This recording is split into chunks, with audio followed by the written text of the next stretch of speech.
Have you ever witnessed something so unexpected, so deeply human, that it made you question everything you thought you knew about how cultures meet, how nations understand one another, and how music can heal places inside us we never dared to touch?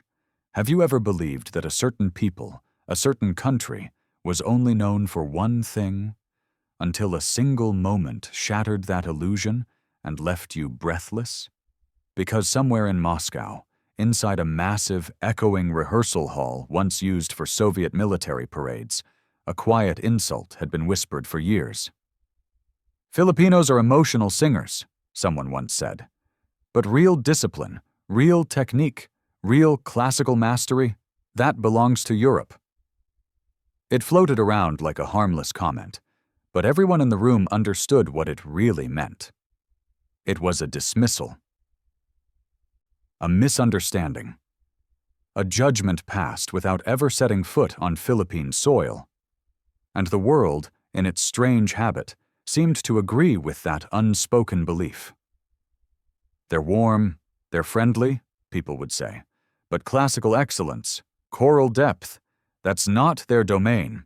One of Russia's most decorated conductors, a man who had led choirs for presidents and czars, once repeated this idea over tea after rehearsal. "Filipinos sing from the heart," he said, "but technique, that is learned elsewhere." And to everyone's surprise, he said it not mockingly, but as if it were a universally accepted truth carved in stone. What if I told you that only months later, that same man would stand completely frozen, tears filling his eyes, listening to his own Russian choir singing in flawless Tagalog, voices trembling with something far deeper than mastery, something closer to faith? But this is not really a story about him. This is the story of a young Russian baritone named Mikhail, a man whose life had been swallowed by loss long before he ever heard a Filipino syllable. Born in St. Petersburg, raised in falling snow and silent Orthodox churches, he came from a lineage of disciplined musicians who believed the world could only be understood through technique, tradition, and control. At 29, Mikail had already lived through a decade of battles, not with guns or enemies, but with the crumbling pieces of his own country, economic hardship, political anxiety, and a cultural world that seemed to be shrinking instead of expanding. He watched opportunities dry up, watched his friends leave for Europe or America, watched his mother fall ill while hospitals overflowed. And something inside him quietly broke. He stayed with the choir only because it was all he had left, all he knew. But even there, hope grew thin. Rehearsals felt mechanical, concerts felt repetitive, applause felt empty, discipline without purpose, tradition without soul. He had become a voice without meaning. Until that morning, cold, gray, breath visible in the air, when a guest conductor from Manila entered the hall. A small, humble man named Maestro Laksamana, carrying nothing but a folder of Tagalog lyrics and an unexplainable calmness, as if he had come not to teach, but to restore something forgotten. And when the choir laughed at the unfamiliar vowels and lyrical softness of the Tagalog language, when they mocked the idea that Russian voices could ever sing in the tongue of a tropical archipelago, Mikhail did not laugh. He simply watched, curious, confused, and maybe quietly longing for something he couldn't name. He didn't know it yet, but that was the moment the Philippines began calling him. Softly, gently, the way faith calls a man back home. Mikail had never admitted to anyone how broken he truly felt. Not to his colleagues, not to his father, not even to himself. Russia had been his cradle, but in recent years, it had become an unanswered prayer. His mother's illness progressed faster than expected. Treatments were promised but rarely delivered. Hospital lines stretched endlessly, and doctors apologized more than they cured.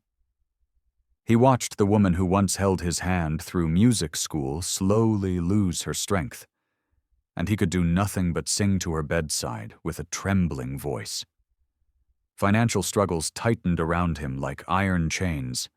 He took extra work, restaurants, small choirs, even funerals, just to afford medication. He skipped meals to buy her vitamins. He prayed in Orthodox chapels where candles burned low and shadows felt heavier than light. And still, nothing changed. He tried finding opportunities abroad. Germany rejected his application. Too many baritones, they said. Japan wanted someone younger.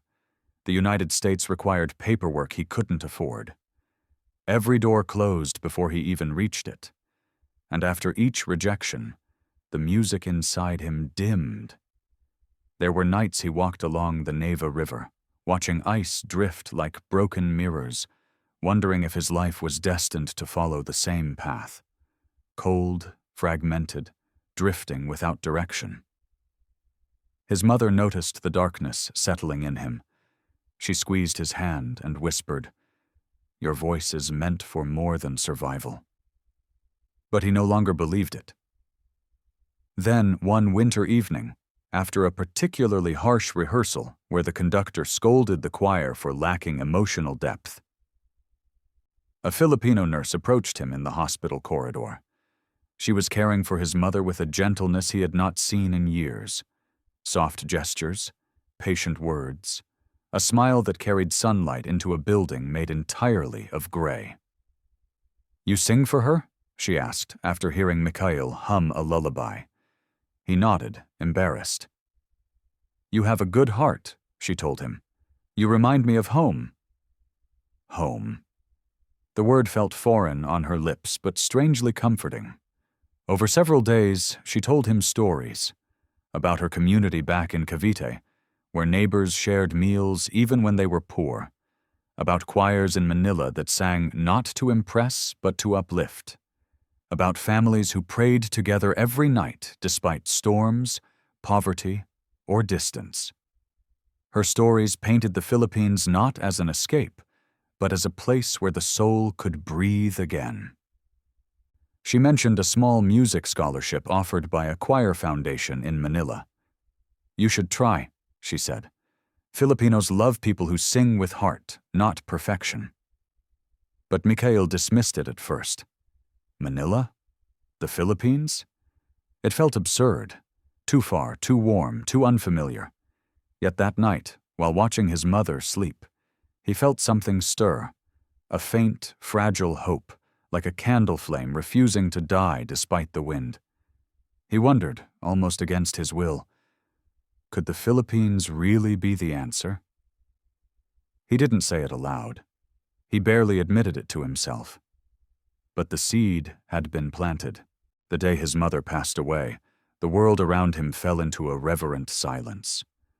Snow fell softly on the chapel roof, and his voice cracked through every hymn.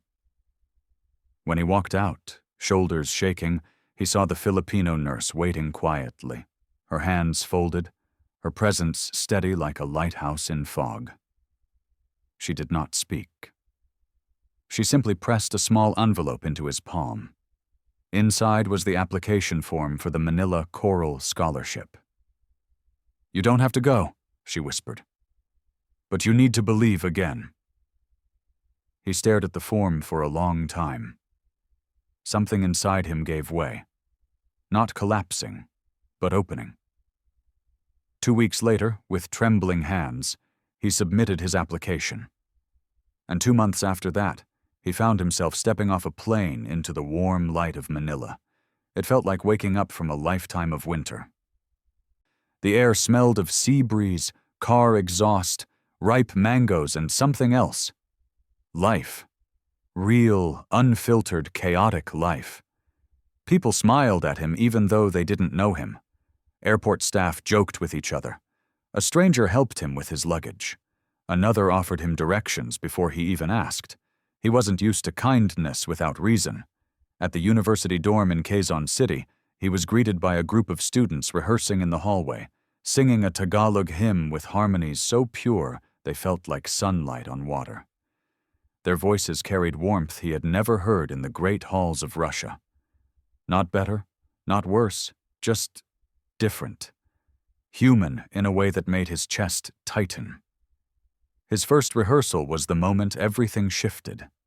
The Manila choir stood in a semicircle, waiting for him.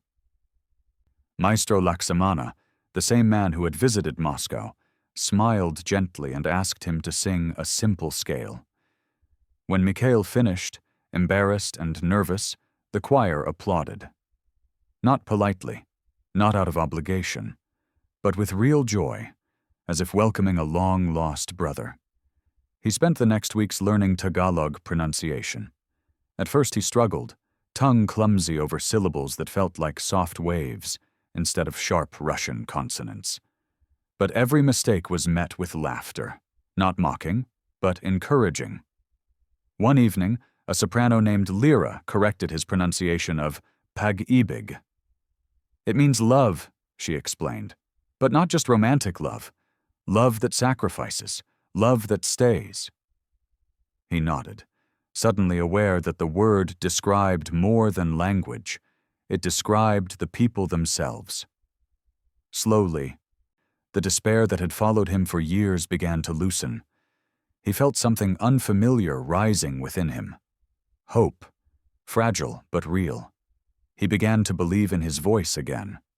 Not because it was perfect, but because it was finally being heard.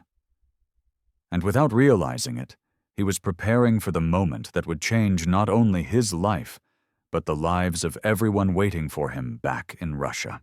As weeks turned into months, Manila no longer felt foreign. It felt strangely like destiny. Mikhail found himself waking early, not out of discipline, but out of excitement. Jeepneys rumbled outside his window, vendors called out warm greetings, and students waved at him as if he had been part of the community forever. Choir practice became a daily sanctuary. Here, music was not an academic exercise. It was a prayer. Filipinos sang as if each note carried a story of storms survived, families cherished, faith unbroken. And their joy was disarming. They laughed easily, forgave quickly, prayed openly. Mikail felt his own heart thaw in ways he hadn't thought possible. He noticed the small things first. A tenor offering him extra pancit after rehearsal.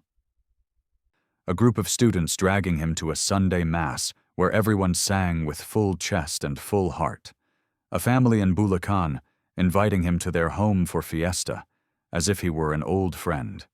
He watched them pray before meals, thanking God for blessings big and small, even when life was clearly hard.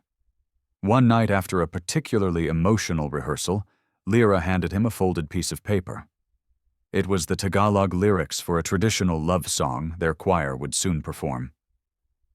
"You don't just sing the words," she said softly. "You let them live inside you." He read the first line.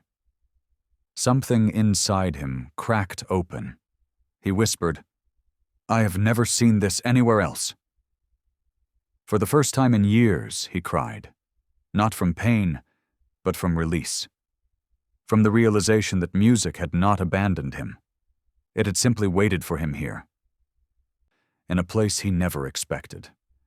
By the time his scholarship neared its end, he was no longer the same man who had arrived with a bruised soul. He stood taller.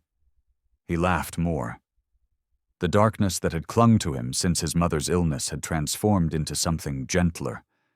Gratitude, humility, healing. When Maestro Laksamana approached him with a surprising invitation to return to Russia and help the Moscow choir prepare for a joint Tagalog performance. Mikhail felt his breath catch. He knew this was the moment everything had been preparing him for. The Philippines had given him back his voice. Now it was time to let the world hear what the Philippines had taught him. The rehearsal hall in Moscow felt different when Mikhail stepped inside again. The walls were the same, the chandeliers the same, the cold winter light the same. But he was not. The choir looked at him with curiosity, as he set down his folder filled with Tagalog lyrics. When he taught them the first phrases, they laughed the way he once did. But this time, he laughed with them, not out of mockery, but with the gentle patience the Philippines had taught him. Slowly, the Russian voices softened, brightened, warmed. The melody shaped itself into something alive. Weeks later, during the first official performance, diplomats, generals, and civilians sat waiting in the grand hall. No one knew what to expect. The curtain opened. The Russian choir stood tall. Then it happened. A single note, then another. And suddenly, the words every Filipino knows by heart filled the Russian air. Ang Bayan Ko. People gasped. Others leaned forward. Some wiped tears. Because the Russian choir was not simply singing Tagalog, they were honoring it, feeling it, carrying its soul in their voices. And at the center of it all stood Mikhail, his face illuminated by stage lights, his heart full of Manila's warmth. He could almost hear his mother's voice telling him, "Your voice is meant for more than survival." In that moment, everything came full circle.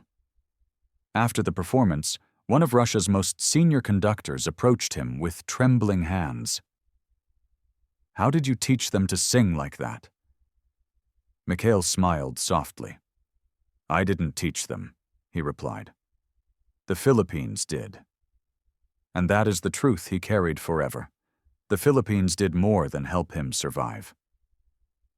It restored his faith, faith in people, faith in music, faith in himself. In a world growing colder and more divided, the Philippines stood as proof that compassion still exists, that kindness can cross oceans, that music can heal wounds, politics cannot.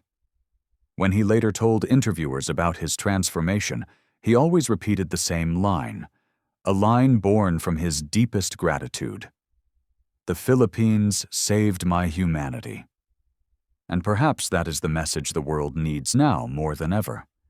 That in the chaos of nations, in the noise of conflict, there is a humble country in the Pacific whose greatest power is not wealth, not armies, not influence, but heart. A heart that sings, a heart that welcomes, a heart that heals. And today, because of one man's journey, because of one choir's courage, and because of a nation whose compassion refuses to fade, even Russian voices carry the warmth of Tagalog songs, proof that the Philippines does not just shine. It transforms.